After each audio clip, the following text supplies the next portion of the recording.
Welcome to the Disability Adventures podcast. I'm Andrea Anderson. And I'm Chip Dodd from Team Disability.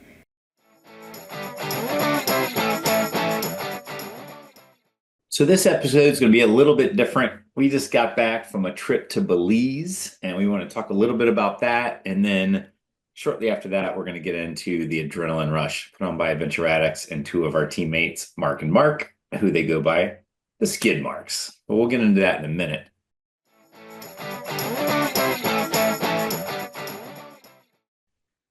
First of all, I guess this trip to Belize is a little nostalgic because Andrea and I wanted to do an expedition, but we weren't sure if we could race together. So we decided we're going to try it out. We're going to do the Adrenaline Rush, 18-hour race that Michelle and Liz put on with Adventure Addicts. And I thought it was going to be a total fail and it would be bad. And just, I don't think this is going to work. But it rained like hell the whole time. And Andrea was like holding on for dear life, but not once complained. It was like demonstrated that she's tough as nails. And so then we signed up for this race, the Maya Mountain Adventure Challenge in Belize. Were you scared? Of course. I feel like that race was life-changing for us. It was our first multi-day race. We were both just so green. We thought we kind of knew what we were going to be doing or how to do it, and we just learned so much in that very first race. Yeah, I think, we DNF'd that race, but it was just just so amazing. The country was amazing. The entire trip, the entire experience just really, I think, just made us want to do it more and more and more. That was just the first time where I think we were both just like, this is what we have to keep doing. Yep. And so this race was put on by Doug and Julia Kreitzer. I think they did it like 4 or 5 times in a row. You can look on YouTube and see it. I think they did it 3 times. We did it the third time. The first 2 times they made documentaries during the race. The third time when we were in it, they didn't. But those 2 documentaries were really good. I wish they were available. Maybe someday they will be, but they were really good documentaries. But yeah, it was just an amazing race, and it took us through some amazing parts of that country, and we ended up falling in love with that country too.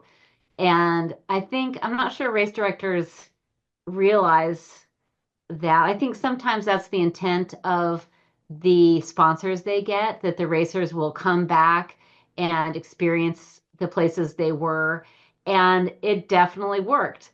And it does work for other races too. But in Belize, we went back, we've gone back twice now.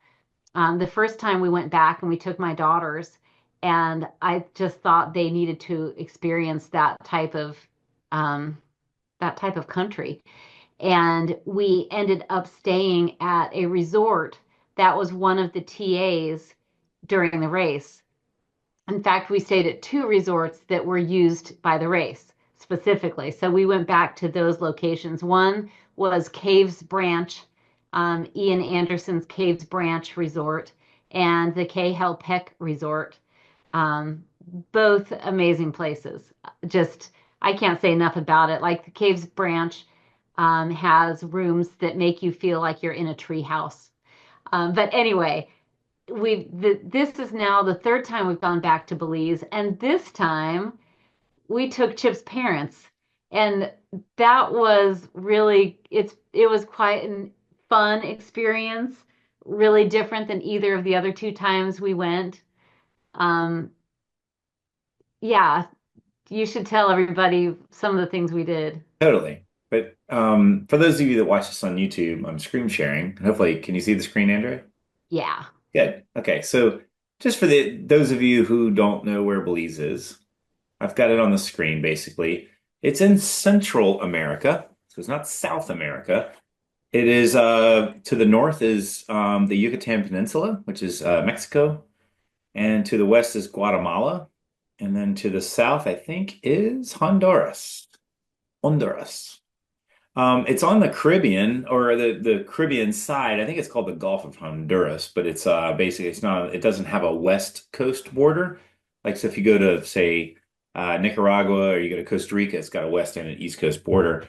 Belize is right there on the Caribbean side. The one thing that's really unique about Belize is all it seems like all the other countries down here are Spanish. Like everybody speaks Spanish. It's Spain was, an imperial nation there for a while, but for whatever reason, you'd have to go look it up yourself. But Belize is a British empire. Like they were kind of occupied by Britain. They still have the Queen of England on their currency and all of that, so they speak English.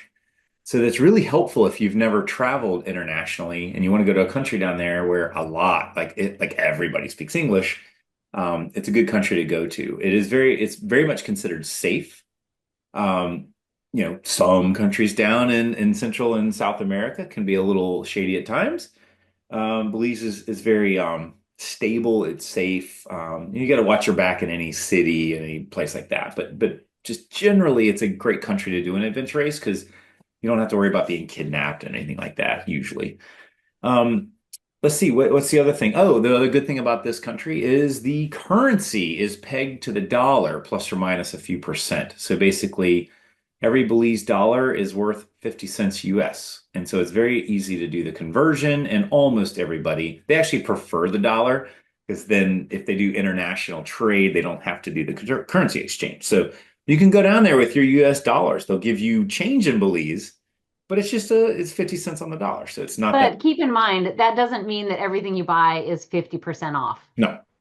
It's price adjusted. So the prices are quite a bit cheaper, particularly if you don't go to the places that cater to tourists. But tourism is their main source of income for their economy. So they're really open to tourists, they're really friendly, and there is so much to see. There's so many caves and jungles, and on the coast, there's a lot of snorkeling or diving. It's just really diverse. You can even see like the jungle like stops when you see the border of Guatemala. Like Yes. Belize is very, very protective of their lands and of all the species that live in them. They're just really environmentally conscious, and I really, I think it shows, and it's really, Yes. really a Like beautiful place to when you can visit. look at a satellite photo of a border and tell, wait a second, something's very different. And I'm showing on the screen right now the red line on Google Earth.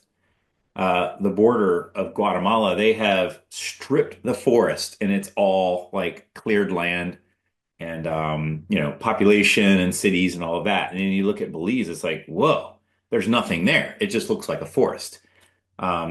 Some very high percentage of the landscape in Belize is owned by the government and it's all protected. They have very strict protections on all the reefs, where you can fish and all of that. They're really really conscious about the environment and keeping the jungles diverse and lush and all of that. So there's very few places to go in Belize. There's a few straight roads, and I'll get into a little bit about the race and like, again, we're gonna get to my parents in a minute because this is a great place to take your parents if they've never been down here. Or Um, your kids. you usually fly into the Ladyville, which is just outside of Belize City. So the airport is not in a major city. So you get to the airport, you rent a car. They've got a tons, all the different car rental companies are there. They're going to be a little bit older model just because it's Belize and it's Central America. So they're going to be a little bit beat up and a little bit older models. But either way, there's the normal Avis and budget and all of that. All car things are there. Grab a car. They drive on the United States side of the road. I can't say the right or the left or the correct, but they even though they're a British colony, they do drive on the United States side of the road, which is the right side. I personally I wouldn't recommend going to Belize City. That's if you want to experience crime and all that, that's where it is. But I'm sure there's some fun stuff to do. I just don't prefer to do that.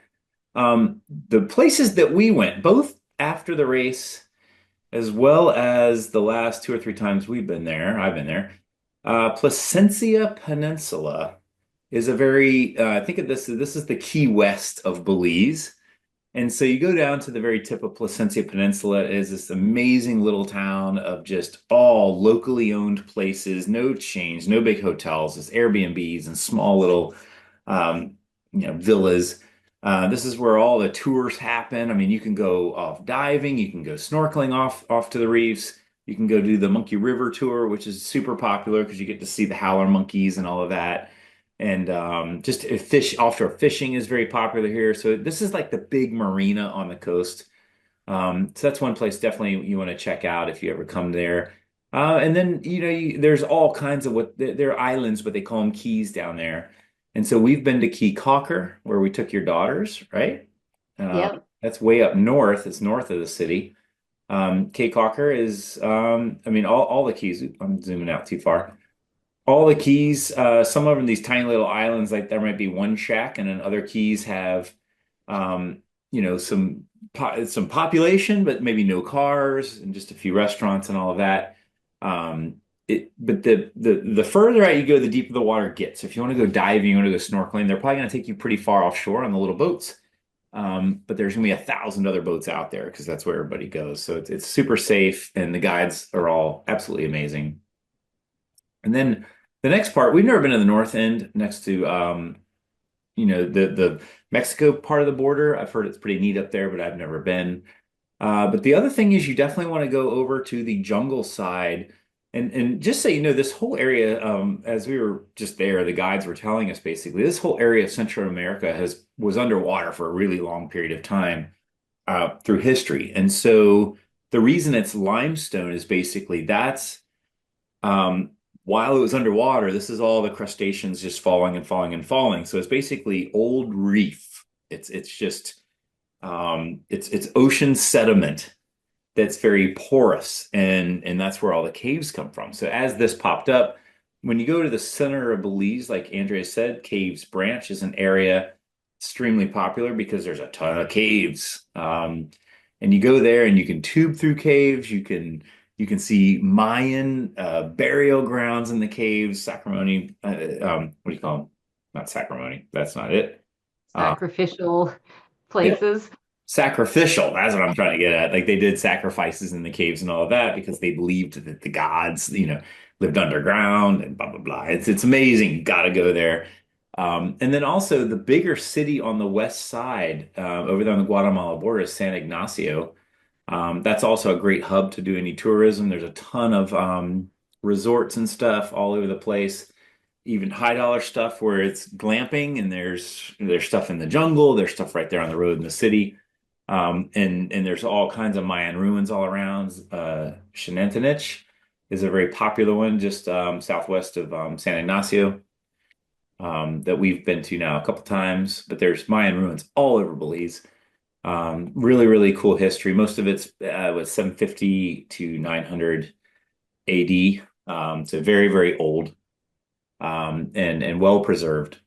So that gives you kind of the lay of the land. Um, Now, if you want to take your parents, which we just did, I took my dad who just turned 80. They had never been south of Texas in the Americas. They've been to other countries around the world, but never south of Texas. No Latin American countries. And so this was their first time. And so since Andrea and I have been to Belize, this was my fourth time, your third. They felt comfortable going down there and taking a leap of faith to see that we would get them out there and do some stuff without killing them, which we Which they killed them. definitely did. We did kind of try to kill them, not on purpose. Like I think, Chip signed us up for a couple of tours that we thought we knew what we were getting into and kind of turned into something a little bit more adventurous than we might have thought we were going to do. But as in adventure racing fashion, there was some type 2 fun here and there, but the overall experience was really worth it. So yeah, we went on a tour. You already mentioned Monkey Bay, which, you ride a little boat out to a short flat hike, and there's a lot of animals and monkeys that the guides tell you about, and we got to hear some and see some. That was really neat. Then we went on a snorkel trip where the boat ride was an hour and a half out to sea and not a smooth, big, nice boat. This was a small boat. The waves were choppy. We were slamming down like, every couple minutes there'd be another slam of the boat and you'd think you're going to break your back. But they hung in there and um, yeah, we saw some amazing things, a huge turtle, a huge eagle ray. But I was really, really impressed that your parents just embraced that. And it made me think that's, where you get some of your toughness from. You know, it's it was a tall order. And then the last thing we did with them was cave tubing, which there's a 7 mile long stretch of river that goes in and out of caves that you could do the whole thing if you have time and the right intel. There might have been one section that sometimes is totally underwater. Maybe I'm not getting In that some of the straight, but caves, the river goes in and out of multiple mountains. And so there's yeah. some sections that are just short, like we did, that was like what, 30, 45 minutes in the cave. And then there's other sections that are 4 or 5 hours. And then there's some sections that you can only go through with if you have dive equipment. Yeah. So the particular section we did, we thought it was going to be a flat 10-minute walk to where we were going to put the tubes in.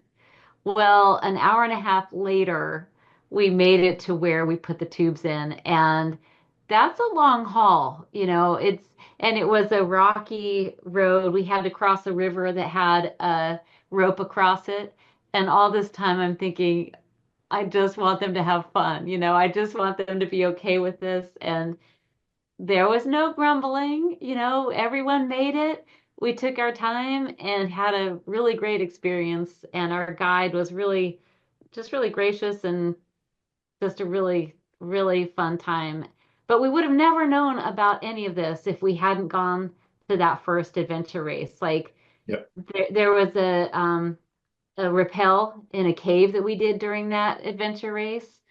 Um, just opened our eyes to what an amazing place it was, and we just thought we'd share a little bit about that. Is What's there really anything else you'd fun like to add? is even though that was back in 2018, that last time that Doug and Julia did that race, we went to Placencia, which we went with them after the race, and we randomly run into the same guide that we had when we were there with Doug and Julia to go out spearfishing and snorkeling. He made us dinner on his porch with freshly caught barracuda and conch shells and everything. And then when I was over in San Ignacio, we one of the tours we did with my business group, EO, we ended up on the same lake, and then the guy that took us on there was like, "Oh yeah, I worked with them. I helped them vet that part of the course and all that." I mean, the guides still remember this race. Like, "Oh, you were part of that? Like, that's amazing." And so it's just really, really neat. It's a close-knit community. And so, when you go adventure racing, don't just think about it's a quick race. Hopefully during the race or when you go, you can go a little early, stay a little late and experience the country. But also think of these as a place to go in the future. Take your family, take your parents. Now that you kind of have known the lay of the land and how it works, like you're the perfect tour guide to take somebody else that you care about. And I just got back last night, super late, and I can't wait to go back. Just an amazing country, and there's so much of it I want to explore.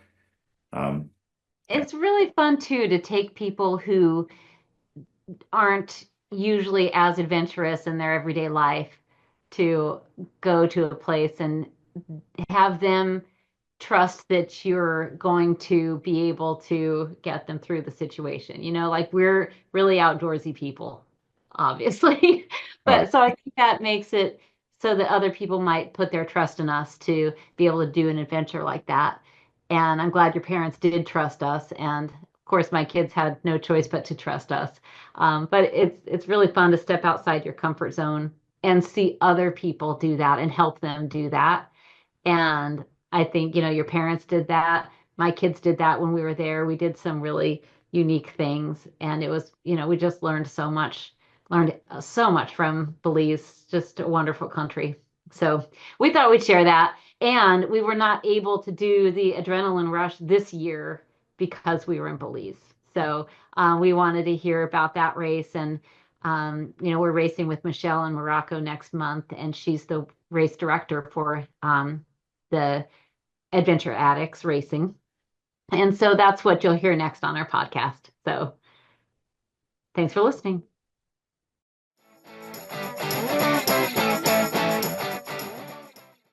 So today we have another special podcast. This is a little blend of a kind of race ramble with a race director, all of which are our teammates on different races at different times. This should be a lot of fun, a lot of experience. And this is the Adrenaline Rush put on by Adventure Addicts is one of our, I think it was the first race Andrea and I ever raced together for a long period of time.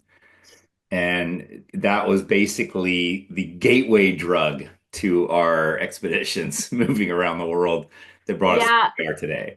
since you mentioned that race, I have to talk about that just a little bit because it was at the Blue Ridge School. And I think what sealed the deal was it was really rainy and crappy and it was hard conditions. And we did really well together, kind of surprisingly, I think. I think Chip wasn't expecting me to like be tough enough. So it was like his test, like, can Andrea race with me or not? And we won that race. We won the bike time trial on this. It was private property where there were some mountain bike trails there. It was a really cool race. And just before we started the podcast recording, I think I told Michelle she should do one there again because it was a really cool race. But anyway, okay, go on, Chip. Yeah. So with us tonight, we do have Michelle and Liz from Adventure Addicts Racing, the race directors that put on this race.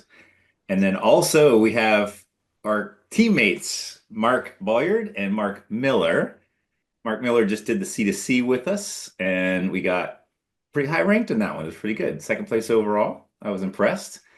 And Mark Bolyard has raced with us many times, and with the C2C, we got second place in the elite division, and then also we did the what was it, Hogsback? We did that. It's two races put on by Warrior Races back to back, and I think we got second and then first. I think so. We got some good teammates on there. And Mark, we're doing nationals together, right? Yes. I penciled on the calendar. Good. You have to say which You gotta Mark. say Bolyard or Yeah. Miller. Or it could be Which Skid Philly? and Marks. Which one of you guys want to be Skid? Mark Miller didn't say anything on that one. Yeah. So, okay. So, Andrea, tell us what's our agenda for the night? Well, I think that just brings us to our first question. You guys were named Skidmarks for the race. How did you come up with your name, and how did you get to racing together? Well, I guess I should start with that since I kind of picked the name. But let's see, Mark and I had raced, I want to say it was Swamp Fox a few years ago is when we first met. We were kind of chasing each other to the finish line. And then we've done some other races. Generally, we've raced solo against each other. And we always said we wanted to do a race together. And so we actually are signed up for Endless Mountains with Michelle and Paul and wanted to get in some training races ahead of time. So Michelle invited us to do this race. And it's 2.5 hours from Charlotte. So it's pretty close to where I'm at. So we signed up for it, or actually we were signed up for Endless under the same name. And basically it was, we're both named Mark. So I'm like, what's a funny name other than Marky Mark? And so I just picked Skidmarks, and I think I didn't even tell Mark. I don't think I brought it up after I signed it. You brought it up after the fact, and you said, "Hey, you don't mind?" And I said, "No, actually, I love it." So yeah. Yeah. I think it's pretty memorable. That's an awesome name. Um, anyway, so that's great that you guys are teaming up for Endless Mountains. I think you all will be a great team. And so we're talking, Chip is showing, oh, he went away. If you're watching, instead of just listening, Chip is showing his shirt that he's wearing, and it's Endless Mountain shirt. It's a cool logo. Anyway, we're talking about the Adrenaline Rush. And Michelle, give us just an overview of the race. What was it like and where was it? Yeah, so this year it was a 24-hour race again. And we had it at Fairstone State Park. It's a really beautiful, really large, the largest state park in Virginia, down in Southern Virginia, not too far from the North Carolina border, sort of in the foothills of the Blue Ridge. And it is connected to this really amazing lake called Lake Philpott, which is one of the largest public undeveloped lakes in the state of Virginia, and just really unique, the features on it. And so they have this massive area of land. It's public land. And this is the second time we had the race there. We did it in 2022. We knew back then that we had another good course that we could get out of that land, really focusing on paddling and trekking. And so that's what we did with this course this year, for 24 hours. And so walk us through just the legs. How was that laid out? Yeah, so the course was, so we really, like I said, it was really focusing and highlighting the paddling and the trekking because of the land. Minimal mountain biking for a 24-hour race. You know, most 24-hour races, you get mountain biking is the biggest discipline in most of those races because it covers a lot of land and the time. This one was sort of the opposite, and we knew that it was the same as we had it in 2022. So it had about 25 to 30 miles of mountain biking, and that was it. And then the rest of the course was paddle trekking. And so it started with the race actually started, teams could choose how they wanted to start the race, either on a trek or a bike leg. And then from that leg, if they started on the trek, and they could actually split it up, do some of the trek in the beginning of the race and some of the trek at the end of the race, just because it just worked well with how the course was and the start finish. And then from there, they had a short ride to the lake, essentially, to the second big TA. And at that point, they really started really the bulk and the crux of the course, which was a paddle trekking leg on Lake Philpott, which took 11 to 15, 16 hours for most teams. Once they finished that up, they got back on their bikes. They did a proper sort of mountain biking leg. And then they came in to the finish line. And at that point, they actually had an opportunity to go back out and do the trek if they skipped it at the beginning of the race, or they could finish the trek, or they could just finish the race and be done with it, coming in off the bikes. So that's kind of how it flowed. That is such a great design. I'm sure it allowed all the teams to maximize their time out there, having those points at the beginning and then being able to choose when you wanted to get those. It seemed like from a dot watching perspective, there was so much strategy. It was a little bit hard to follow like everyone's tracks, but having that leaderboard showing the points made it easier. But having so many decisions makes for such a fun race. And I have to say, your races are known for just perfect maps. They're always really great. And your rule books are always really detailed, and you always vet your courses. So I feel like your races are just a sure thing. Like everyone should do an Adventure Addicts race. Oh, thanks. And and there's always a quote for every leg, usually in the rule book.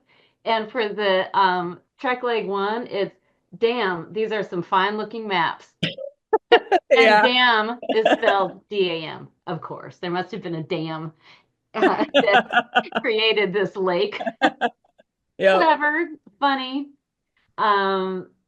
Yeah, so you mentioned that there was pack rafting, and it looked like, that was the lion's share of the race. Like that must have been the crux and lots of decisions. And so I guess we'll start into how Mark and Mark, planned out their race. But I want to come back to the pack rafting in just a little bit so we can talk about how that worked. But Mark and Mark, what did you do first? Did you decide to get any of those leg 1 points, and how did you decide how to tackle the race in the beginning?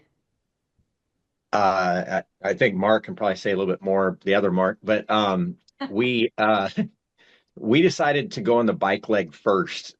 We wanted to tackle the trekking paddle leg first as earlier in the race as we could, just to kind of get out on the lake during the daylight. And also, Mark had a kind of a great idea of the winds were supposed to pick up during the day. So that was kind of a back and forth on whether the lake might be calmer at night, but colder.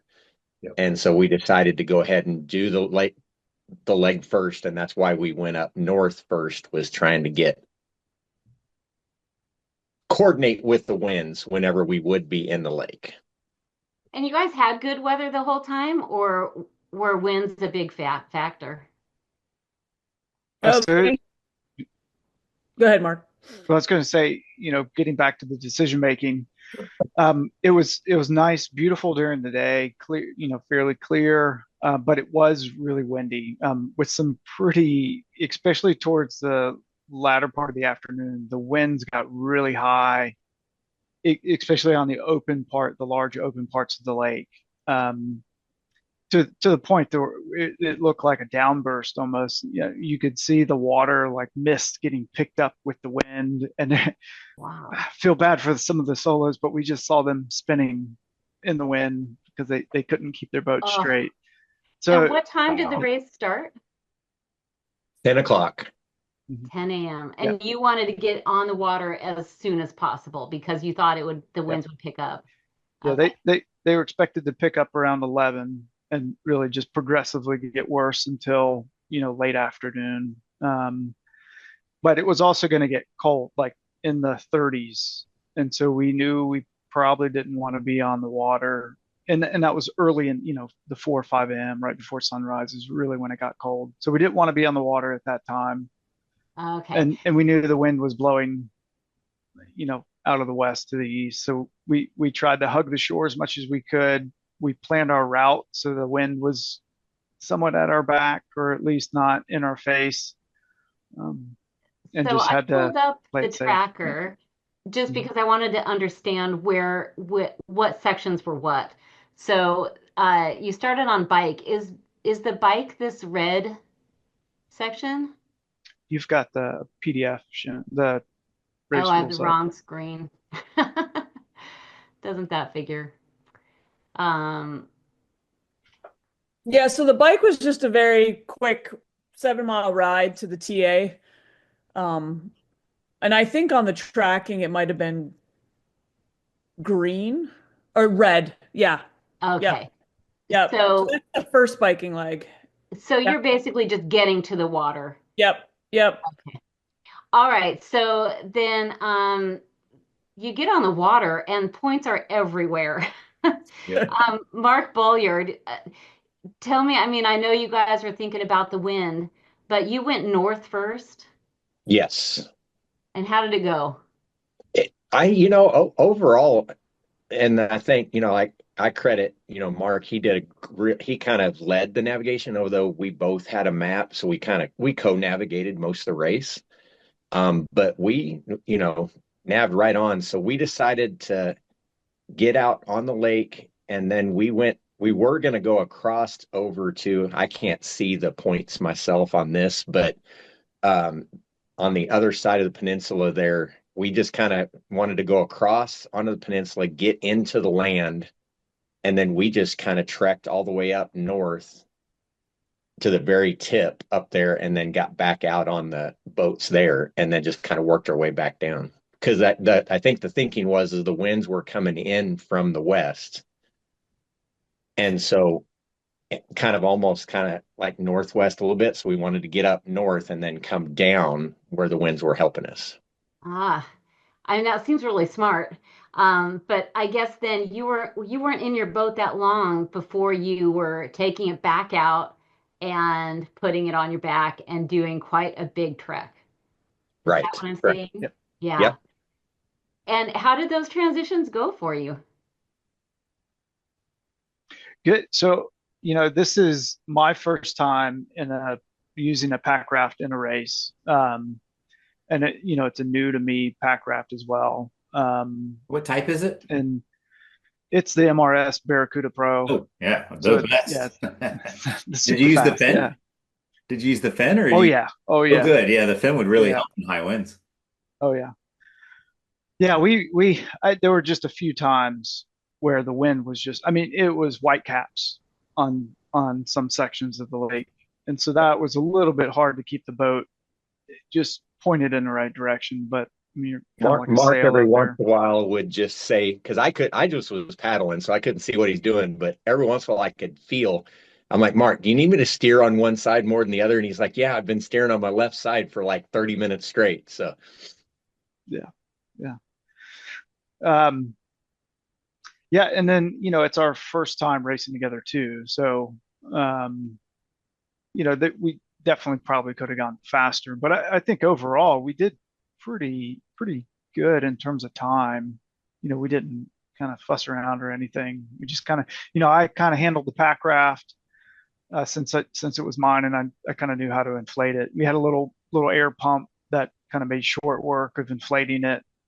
Um, and then in terms of carrying the pack raft, I had a large hyperlight pack that I could stuff the pack raft into. We'd put some of the paddles in there in my PFD, and then Mark carried a smaller pack, and he would carry the rest of the paddle and like some of my extra and mandatory gear. So kind of weight distribution was, I think, fairly equal among us. Yeah. I hope anyway.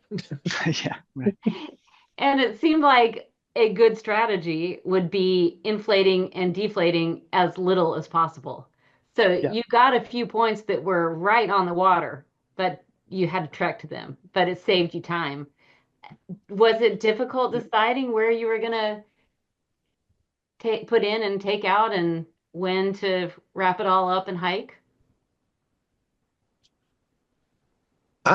Not, I mean, I don't know, not too much because, the course was well laid out and we were like, okay, I think this is what Michelle's plans or was wanting to do. So, we tried to just, because the points were out there, they're not on trails. This was a lot of off trail navigation. And so we just kind of you knew we didn't, and it's a lot of steep ups and downs. A lot of the shores were embankments or rocky shores where you had to pick the right place to get up on. And so it was more advantageous to kind of get out in the boat, out of the boat and get up on land and hit the ridge lines and try the best you can to not do all the ups and downs that you would if had you stayed in the boat and go up and down to everything. Yeah, that makes a lot of sense. We've been to that park and it's surprisingly steep, like just really steep. But also had, there were a couple points. So I think we inflated our boat, I think 3 times total. There were some sections we did, they were short on the road portages, where we just carried the boat, and then some of the sections like near the dam, on Philpott Lake, we could drop our boat at the boat ramp, go collect the checkpoints, and then get back in the boat, so we didn't have to inflate or deflate. So we knew that kind of ahead of time, probably at least 2 or 3 times, Yeah. so So it wasn't excessive. Yeah. you started that leg. Let's say the race started at 10 a.m. You got on the boats, what, around 11? Mm, And then how long yep. did you spend on that leg of the race? Was it, Mark, was it like Ooh. 14 hours or? So I'm till trying the to next remember morning. because then we got on our bikes, and we didn't go back to the next TA until it was after sunrise when we came rolling into the TA for the last trek. Yeah, that's a good long time to be away from a transition area Yeah. proper, where you have your bin and any food and stuff. So you must have had a lot of weight. Um, and Michelle, you had a large chunk of time there where teams were just out. What was that like from a race director standpoint, having such a big pack raft section? It was actually very relaxing. That's great. Quite honestly, I was like, oh my God. It's because logistically it was pretty simple for us. But what I really enjoyed is I was able to actually dot watch really consistently for the first time in I've more than I've ever done in these races because usually I'm so consumed. I'm at TAs and I'm all over the place. And so it was nice to be able to watch everybody. I came back and forth to the TA a couple times to check on people, check on the volunteers. I did some videos, some media stuff. Checked in with Liz. But basically just closely watching everybody, even through the night. Didn't sleep at all. It's not really possible for me to sleep during these races, so Oh yeah. um I uh, loved how you had the tracker up on a screen, and there was some post you made where you kind of looked like a weatherman, and you're pointing out like where people were and what they were yeah. doing. I think, Yeah, we just had the great setup in this building for it, and we found this projector, and we are like, let's figure this out, and it worked really well. So, yeah. Um, yeah. yep. And we talked a little bit before we actually started recording about using pack rafts in races, and um, you know, what's your feel about it? Yeah. I love pack rafts. I love pack rafting. I just think it just adds an element. So I think it adds a whole nother strategy to any race. And it's almost like a discipline within itself because you have to deal with your gear in the pack rafting, right? Yep. Can be complicated. And so everybody really had to think about that. It wasn't just let's just put the boat in and go. So I think it added that element to it. Logistically, it makes it obviously easier for us, but that's not why we did it. We just had the right land for it with the lake and the trekking. It also, from a course design standpoint, it really opens up, I think, the creativity for course design because you can do so much more with a pack raft in trekking that you cannot do with canoes and kayaks. And so that was fun for me, was figuring out, okay, well, we're gonna this, particularly up and over the mountain that they went over, checkpoints 41, I think, all the way over to 32. It was very obvious, I think, that the intended route was to go up and over with your pack rafts on your back, and I just don't think you can do that with canoes and kayaks. And so I think for a course design, I felt like a lot of creativity to just put stuff all over the place. And teams kind of just have to figure it out. And hopefully they figure out sort of what my intention is. A lot of Yeah, people did, and then a lot of people didn't. I was actually very surprised at the routes. And I think some of that was dictated by the wind and the conditions. But the teams that did the course, that leg, as I sort of intended and as our vetter did, they were the teams that actually cleared the course Wow. and got the most points because it really was the most efficient way to do it. There wasn't as much backtracking. And I think it was the most efficient route. and Mark, what did you think about having so much pack rafting in a race? I loved it. Yeah. I mean, never having done it before, I thought it was fantastic. Um, just because, yeah, it's not just paddling down a flat lake. It had a lot of decision making, and I mean, we were making decisions on the fly too, on whether to carry the boat over something or skip a checkpoint and get it on the way back. I mean, because there were some of those kind of westerly points. We kind of passed them at two different paddles. So yeah, I thought it was great. I mean, the wind, it wasn't ideal, but we made it work. So Now, how Yeah. much fun did you have with the maps before, going out on the course? They had 2 hours. Yeah. Oh, so you actually had time to think through, we could go this way or we could do this, we could inflate here. That's interesting. I don't know if we've ever had a race where we had that many decisions on the pack raft. That's good. Mark, you were about to say something. I was going to say, I just agree. It was, I loved it. I did I've done pack raft maybe one time before on a expedition race, but it wasn't anything like this where you really had choices. And I thought it was really great. His that pack raft he has, I was telling him that's more comfortable to me than it is in a kayak or a canoe. I thought it tracks very well. I think it did really well in the wind and the waves. I thought it was good all the way around. So, I was trying to think. Was it hard with the Barracuda, the seat and like your seats actually inflate in addition to the raft? I mean, did you deflate the entire thing or did you just like kind of have to flate it but leave the seats inflated? Like, was there any funny stuff that you did with that raft or did you? Yeah. No, so it also has it.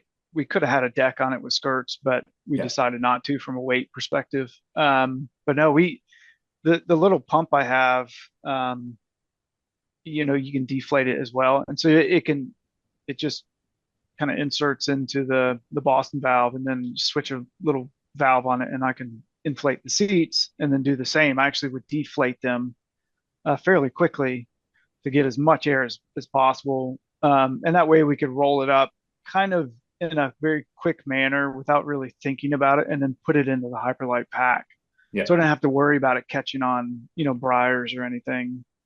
So it was just, yeah, getting as much air out of it as possible and getting it as small as possible. So it worked quite well. Yeah. Now, Michelle, did you have a lot of teams that needed to rent pack rafts or did pretty much everybody have their own raft? I honestly have no idea.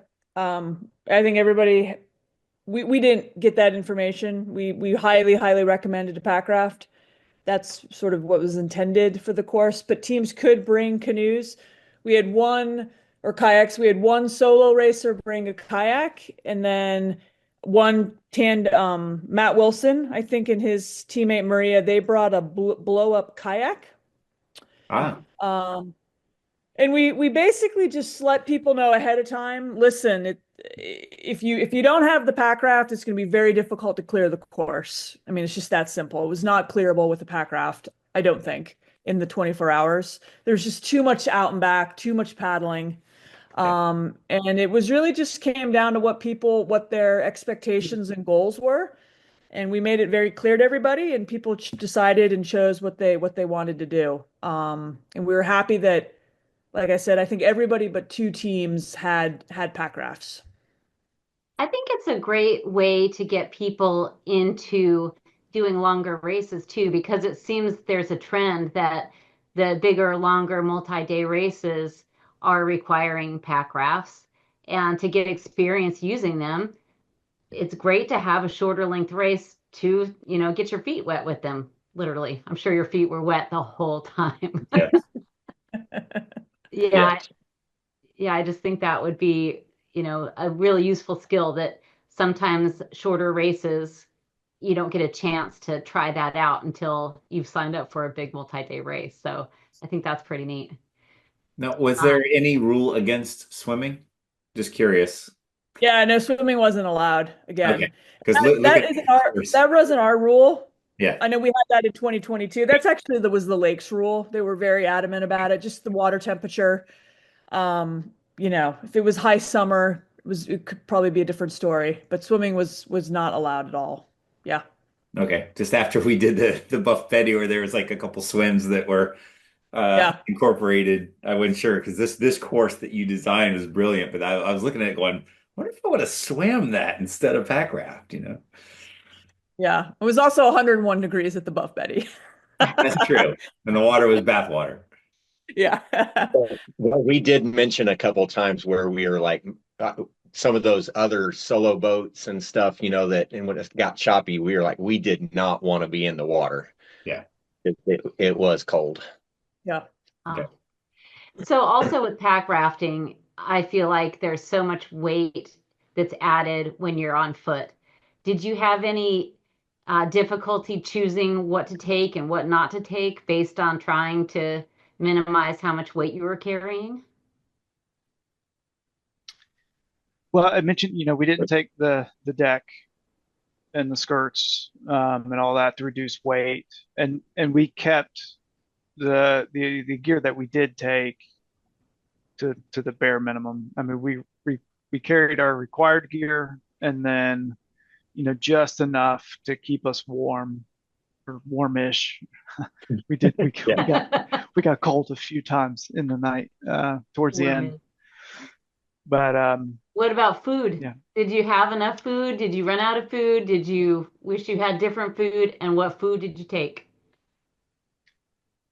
I know Mark was worried there for a little bit. He thought maybe he had left some of his food at the bike transition, but then once he kind of got into his pack, he had like, oh, wait, no, I still have some. So yeah, food was definitely tricky because we didn't know until we got the maps, like, because it was kind of like, well, you might go trek, you might go bike, and so we were like, well, do we need the food or do we not? And so once we got the maps and we're like, we had to decide what leg we're going on. And the thing is, you already dropped your pack raft and all your paddle gear before you got the maps, and you could stash food in your paddle bag, but you didn't know, were you trekking after that or before that? Like, it was kind of a little bit of a guessing game. But we knew that, most of it was going to be on the pack raft. But I eventually, I did, but did not run out of food towards the very end, the last trek. I was running low on calories. And then I got home and unpacked my pack and found some extra food in the bottom of my pack. So wasn't too happy about that. But Bolyard, what about you? And what did you guys eat? What did you like eating? Gosh, I'm trying to even think what kind of foods. I brought some of the sausage and cheese. I thought was really good. This race, I think I did a lot of the Perpetuum, just kind of liquid, trying to get as much of that in to while we're actually on the paddle and stuff like that. Anything, Miller, that you had to eat that you liked? I'm finding that I really need to do whole food. I've been trying 4-hour fuel, mainly on bikes, and it worked pretty good at C2C, for the most part. This race, which there really wasn't that much biking, and I don't know if it's because the bikes, we kind of left them out in the sun all day, and so it was in the bike bottles ahead of time. And I don't know, it just didn't sit well with me towards the end of the race. So I really did a lot of whole foods. I had some jerky, cheese, some granola bars. I do a lot of gels and gummies as well, kind of mix those in. And then on the paddle, I do like tailwind in a bladder for the most part, but I was still eating. I just, even drinking liquid calories, I just crave whole food. Yeah. Or else I get like nauseous from being too hungry. Being able to grab that pizza you grabbed before the last trek. That's true. I don't think you can have too many calories in a race. I think you can just, eat as much as you can all the time. So there were then, after that pack raft leg, there was a bike leg, and that looks like it was 18 to 20 miles. And then you still had the first trek leg to do. How did those go?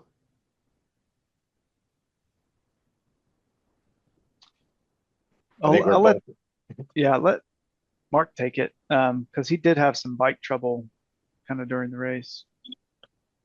Yeah, I somewhere along the line, I think at the very beginning of the race, my chain popped off. My back light kind of popped off right at the beginning of the race within the first 10 feet. For some reason, it just, I guess the screw came loose and we had to stop to get it. Right when I stopped, my chain came off for some reason. And I don't know yet. I haven't taken it to a bike shop, but it was almost like skipping kind of. And so whenever I'd go fast, I was kind of always afraid that either the chain would come off or something would kind of go worse wrong. So that was one hampering. And then on the last bike leg, we had some pretty good single track. And that was a little challenging because for some reason, my front fork started bottoming out. And so I had to run without being able to engage the front fork. So that made it a little bit challenging, but that was a really good, fun leg, though. It was a nice course, nice trails. The quote for that leg was, "I now know what a foothill is." Do you know what a foothill is now? There was some climbing in that bike leg. It was deceiving, I think, for sure. Yeah. We were riding through these fields, which are, I'm assuming they're like maintained for basically for hunting. Hunting, yeah. And so they had been recently tilled or like planted, and so they were kind of rough to ride through. Soft, and you couldn't really pick a good route. And it's uphill. I mean, normal stuff. But sometimes you didn't really know where the tracks were. Yeah, where there are trees down. There's lots of trees down, particularly on the kind of southwest portion of that loop. So you're often stopping, taking your bike over a tree, and then in the fields, the trail was just covered in tree because the trail was like on the edge of the woods of the field, and all the trees were falling on the trail. So, I mean, there's a packed raft section. You carry your raft on the trek. Why not carry your bike on the trek? I mean, it's a packed biking section. It is adventure racing after all. Adventure racing. We did in New Zealand, and they said, "Look, you're going to be carrying your bike on your back. Figure it out. Yeah. Like, this is good luck." I did think about that during the race. At least we're not carrying our pack raft on our bike. Oh, yeah. So you had one section left at the start finish on foot. But you guys haven't talked much about navigation, and I was looking at your track trying to see if you had any trouble. I don't think you did. It looked like you almost went straight to every single point you went for. Is that the case? Yeah, actually, yes. This was one of my first races where I can really say where I didn't have like a 30-40 minute like crap, where are we? Yeah. Where's the checkpoint? There was one checkpoint where we kind of came down the mountain, and we CP10. Yeah, and basically came down to the mountain, and had we looked up to the left, I mean, we were like right on it, and literally 10 feet, up on the other side of the mountain. Had we looked there, the point was there, and we went to the right, maybe 5 minutes, and then quickly figured out that we weren't in the right place, and then came back. Yeah. I'm trying to find number 10 because if you only had one small error, I need to see this error. You're sharing the schematic. Oh, again? Ah. It's your first time on Zoom, Okay, here it is. I've got it now. So is this it right here? Yep. Number 10. That's the smallest mistake. I mean, considering you had no mistakes, I can't believe how small that mistake is. I mean, I had a mistake at least that big at our meet on Saturday yesterday. I had several in the course of an hour and a half that was bigger than that mistake. So, Andrea, can you zoom out of that for a second? Oh, Yeah. you guys came up that from the road. Well, we Interesting. hit it, then went to the road because we didn't want to go over that peak. I mean, this was late in the race. Our legs were, really our lungs were shot. Yeah. So Okay. going up a hill was pretty Going tough. up and over. That's a lot of topo lines between those two. So yeah, I don't. And Michelle, I've always wondered this, and I don't know the answer. How do you come up with the intended route for the dot watchers? Because I think most racers would not go up and over a summit. They would have gone around. Well, that's Well, really they have to come once back. you are.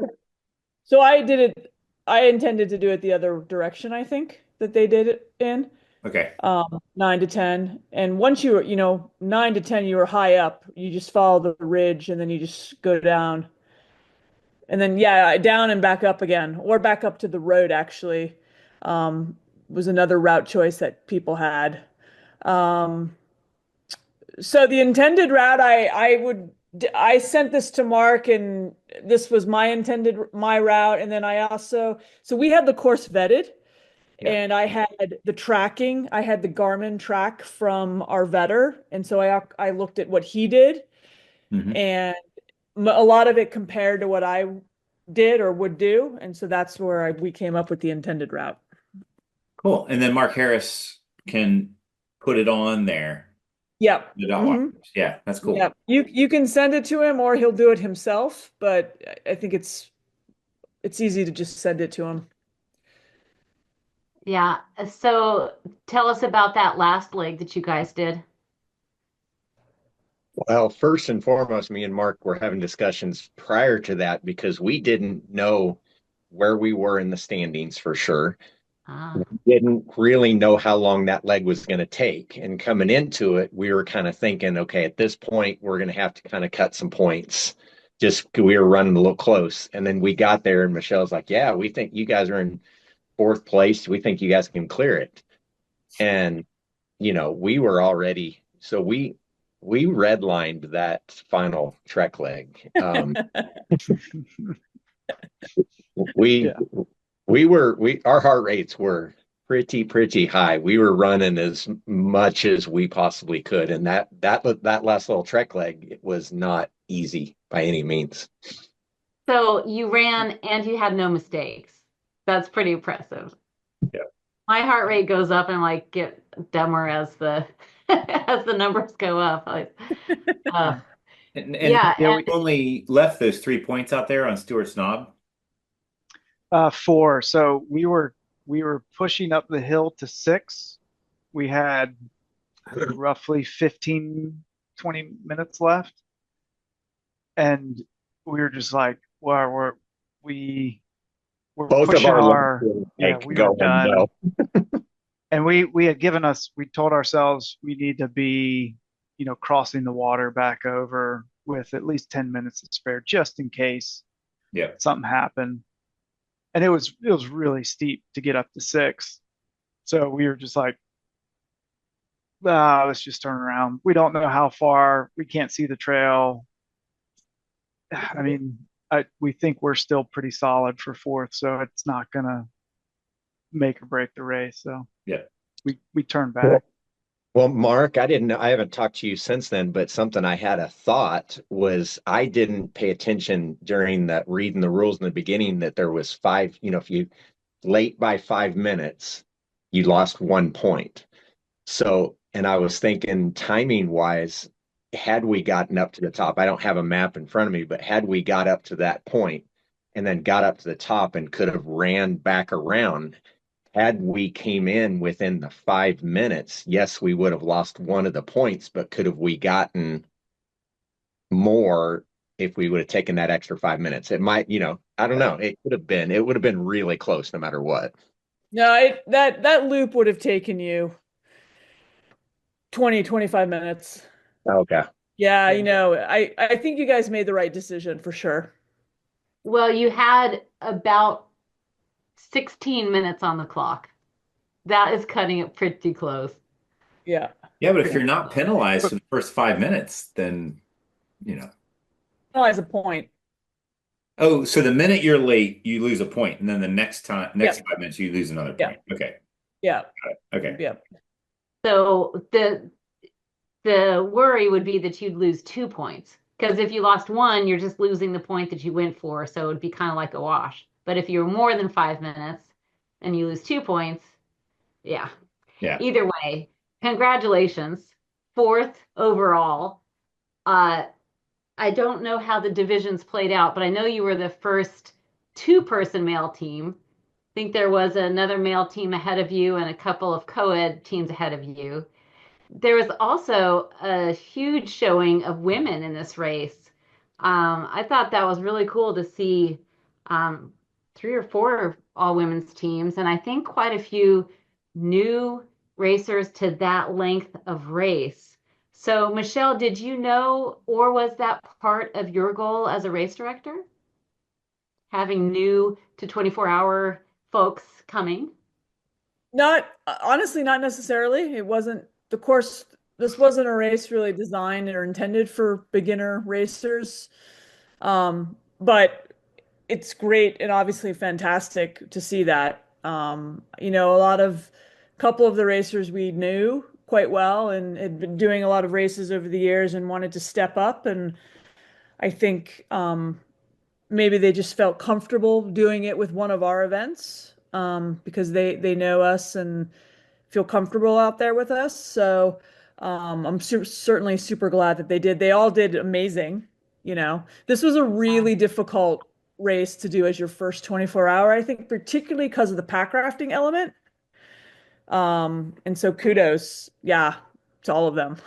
Yeah, I thought it was also great to see people take more of a mentorship role on a team, it seemed like. I know the Empower Her teams. I saw Mary was on one of those teams, Mary Foster, and I know Selena was on the other team, probably some other folks that just, I could tell there was a range of experience. And I think that's a great way to jump into a 24-hour length race is by um, joining on a team with someone that's got some experience with it. Oh yeah. Um, I think it's the best way to do it, actually. yeah, Yeah. yeah. So why do you keep putting on We, races, Michelle? Oh, go ahead, Mark. I was going to say we saw more women teams out on the race than we did male teams, when we were out on the course. So it was really great to see. Yeah, what was the breakdown, Michelle? It was 40% female. Yeah, that's what Wow, I thought I saw. Yeah. that's Overall. awesome. Yeah. Your buff Yeah. Betties are they're wanting that 24-hour buff Betty. That's what they're telling I know. I keep talking about it. you. Yeah, I I think that'd think be I think great. it'll happen. We just need to find the right timing for it, right time of year. We really would want to do it and be able to maximize, you know, get a good showing and have the right location for it. I think it'll Maybe happen eventually. even an all-female stage race. I don't know, just an idea. Oh, yeah, yeah, Having, one race one day and one race the next day, yeah, have some yeah, camaraderie at night. Um, yeah. but I Would be I fun. was also wondering, Michelle, you just put on so many races and such great races. I wonder what keeps you doing it and why do you keep putting races on? Oh, I just really enjoy it. Yeah, I think that's really what it comes down to. Maybe not in the moment because I'm so stressed and I'm like, what have I done? Why am I doing this to myself? But I just find it to be really fun and it's a good creative outlet for me. I have no other creative bone in my body.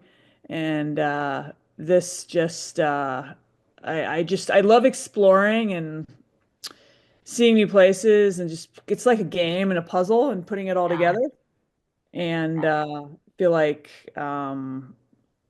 there's a lot of great land out there to work with in Virginia and then maybe West Virginia down the road again for some more races we'll see. um yeah, I really enjoy it. I enjoy the process of it, really the course design process of it and getting people into the sport. So Yeah. Well, congratulations on another really successful race.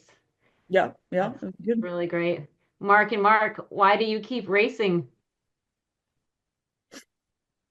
Um, it's a good way to visit places and get it all in one go.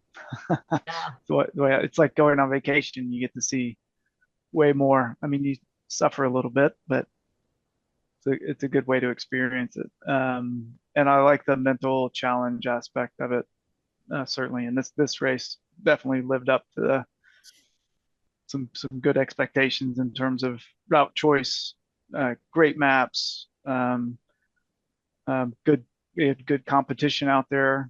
Um, yeah, it was just yeah. I wish more races were like this one. Awesome. Bolyard, what keeps you racing? Just saying same kind of things. It's like I like the unknowns. You never know what you're going to do every race. Every race is different. The aspect of being able to go out in the woods. That's why I liked this race so much. I really love the off-road travel. Just not you're always just on a trail or on a road and then there's a point. or there's a checkpoint on the way to get to someplace. I like getting out there and really having to read the map, read the land, and challenge yourself. It was definitely, all these are always hard. I think I retire from racing during every race and then unretire after I'm done. So, Well, you can't retire because you have to do nationals with us. oh yeah, no retiring happening. That's for sure. Yeah, I don't know if we've announced that, but Mark Bolyard is able to do nationals in Bentonville with us, so we're glad he's available for that. It's going to be a great race, I think. Liz will be there. Oh, really? She's helping out, yeah, with you, Sarah. Right, Liz? Where are you?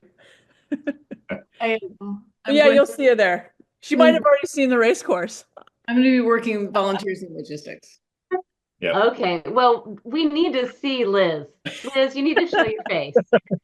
I'm gonna run over to Michelle. And then Liz, why do Michelle you might keep be letting the Michelle face. put on these races? This is obviously stressful. There she is. It makes her happy. It It makes does her, make- yeah. it makes her happy. That's Good. all it takes. We're gonna try to take good care of her in Morocco. Well, every time we go on vacation someplace, she's planning a race. So Yeah. Well, it's great she has your support. I know you're a big part of it too. it's Oh, fun. nothing happens without Liz. Let me tell you. The map, the rules of travel, I mean, all of it. It's all her. It's kind of like it's my idea and it's all in my brain, right? And then I have it all laid out and then I kind of hand it off to her and I say, "Okay, now make this put this on a map and put this on the rules of travel." Wrap it up. Make Yeah, it look wrap pretty. it up with a bow tie and make it look pretty. Attention to detail. I think that's Liz's Yeah. superpower is it Yeah. must be perfect. Yeah. Well, you do an Yep. excellent job of that, Liz. Did you want to share a highlight from the race this time? I just thought this was the most relaxing race after the Rubik's Cube that was nationals of 3 trucks, 40 volunteers, 7 TAs, also a hurricane. This was just so great. We had 1 TA, we had comms. It was lovely. Lovely. And Chip, what did we miss? Sounded pretty good. Yeah. Unless anybody wants to say what's your next big race. We know Michelle's, Yeah. with Morocco. Mark, you got Yeah, anything we'll big be- planned?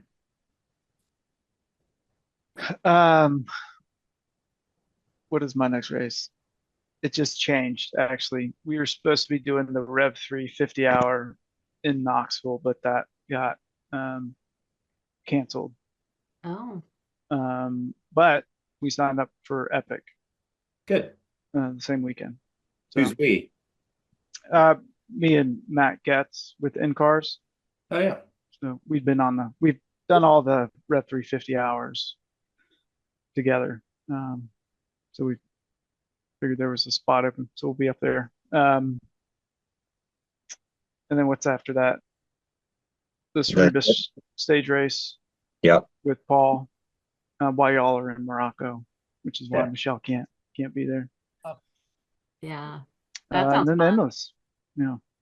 So fun. Yeah. Always great to have something to look forward to. What about you, Bolyard? What's your next race? I'm doing the Cerebus race, or however you say that name, and then Endless Mountains. That's great. Well, thank you for joining us tonight. I really appreciate you talking with us, and it's always fun to hear about your races. It was fun dot watching. Michelle, we're looking forward to seeing you in Morocco, and that is, wow, it is the 30th today. In 1 month, we'll be on a course, I Yeah. think, if Yeah. not a few days before 1 month. So, yeah, and everyone else out there, Training. thanks for listening. Anything else, Chip? No, we're good. All right. Thanks. Thanks, guys. Appreciate it. See you guys. Thanks for listening. Have a good night. We hope you enjoyed this podcast. Please take a moment to leave a rating and a comment. To find additional content, including the video versions of these discussions, you can search for Disability Racing on YouTube, Facebook, and Instagram. We hope this podcast inspired you to focus on your abilities and plan your next adventure. See you on the trail.